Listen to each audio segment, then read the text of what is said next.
মানুষের সব কথার জবাব দিতে নেই, কখনো নিজের সম্মান বাঁচাতে চুপ থাকতে হয়। সব যুদ্ধে এগিয়ে যেতে নেই, কখনো জয়ের জন্য পিছিয়ে পড়তে হয়। সব সম্পর্ক আঁকড়ে ধরতে নেই, সম্পর্ক বাঁচাতে কখনো দূরে থাকতে হয়। মেয়েরা বাবাকে বেশি ভালোবাসে কেন জানেন?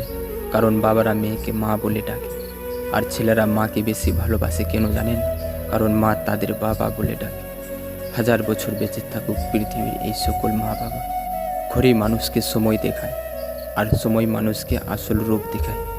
জীবনে যত বিপদে পড়বে ততটাই তোমার কাছের মানুষগুলো চিনতে পারবে কে তোমার আপন। জন্মদাতা পিতার ঘরে অতি আদরে বড় করে বিয়ে দিয়ে যে ভাই আর খোঁজ নেয় না, তাদের আবার স্বামীর ঘরের সম্মান, শ্রদ্ধা, ভালোবাসা আশা করা যায় কিভাবে? সৃষ্টিকর্তা এই জন্য বুঝি অনেক ভেবে নাম দিয়েছেন নারী। আগে স্কুলের জানালা দিয়ে রাস্তা দেখতাম, এখন রাস্তা দিয়ে স্কুলের জানালাগুলো দেখি।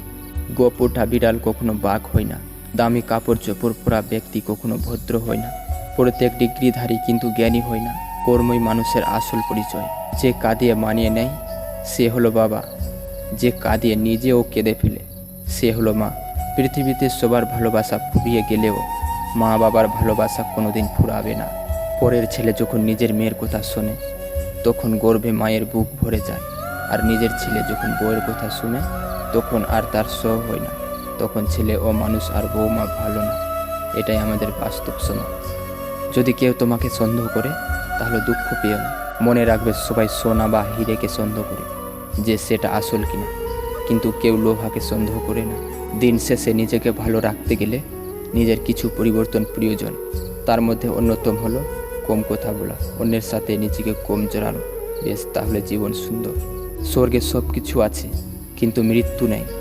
গীতায় সব কিছু আছে কিন্তু মিথ্যে নেই। পৃথিবীতে সব কিছু আছে কিন্তু সন্তুষ্টি নেই। আজকের মানুষের সব কিছু আছে কিন্তু ধৈর্য নেই। না সুখ কিনতে পাওয়া যায়, না দুঃখ বিক্রি করে যায়। তবুও মানুষ রোজগার করতে চলে যায়, কারণ কর্মই ধর্ম।